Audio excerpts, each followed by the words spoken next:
headlines is now. So I doubt Trump would go to that meeting unless a deal is definitely going to be signed. He wouldn't waste his political capital on failure, would he?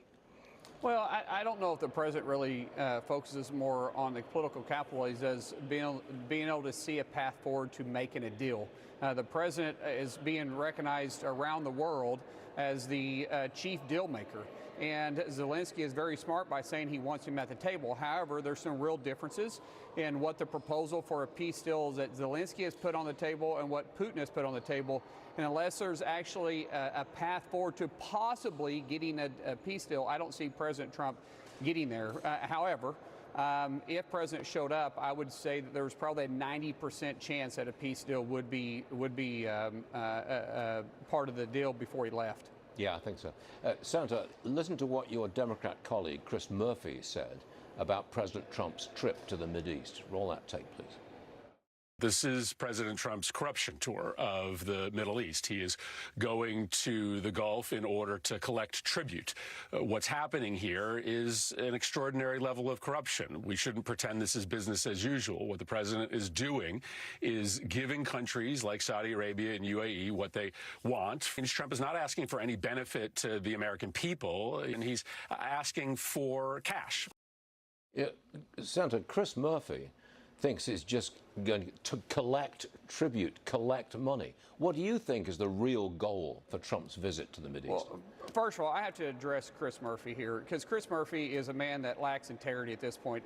I could understand if Chris was willing to call out the Bidens when they set up 20-plus shell companies to funnel millions, literally over $25 million through, with had no assets, it's coming from foreign entities, just simply to have access to at that time, the Vice President Biden and President Biden when he was in office. If Chris Murphy wants to actually show that he has integrity, then call it for what it is. The fact is he's willing to do and say whatever it takes to actually get the nod from the Democrats to run for president in 2028. That's all Chris Murphy is doing. He's auditioning right there now. And what can he talk about, right? He can't talk about the successes of President Trump. He can't talk the fact that President Trump is actually restructuring the tariff deals that's going to put our economy and our future workers in the front driver's seat again, which we've been neglecting for the last 30 years. He can't talk about the rally of the stock market, and he can't talk about the foreign affairs that President Trump is taking by peace through strength instead of the Biden's peace through appeasement.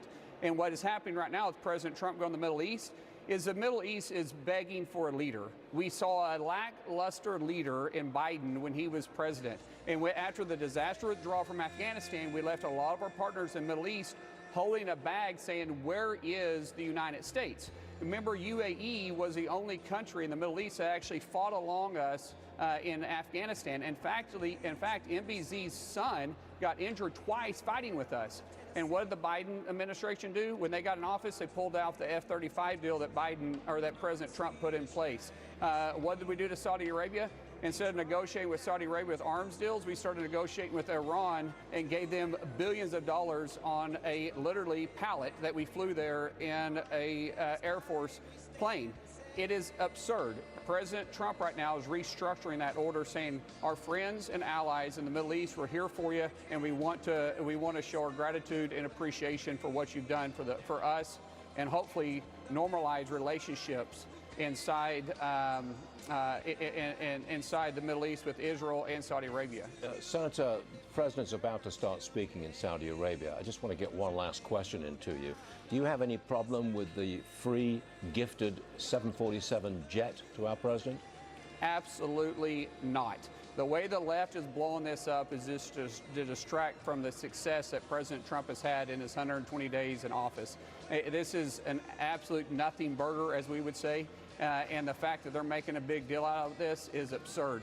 I want to point out something, too, that a lot of people isn't talking about. The negotiation on the 747 was actually started underneath the Biden administration, but they couldn't close the deal.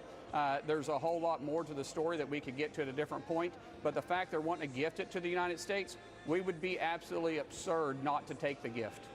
Senator Mark Wayne Mullin, thank you very much for joining us this morning. Now we're going to go